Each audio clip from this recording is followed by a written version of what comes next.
Identify and briefly describe one specific application control in respect of type of to reduce risk of error.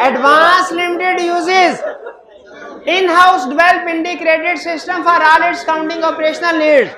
AL has been facing following issues in transaction processing.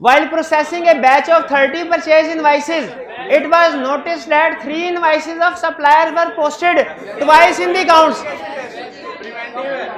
2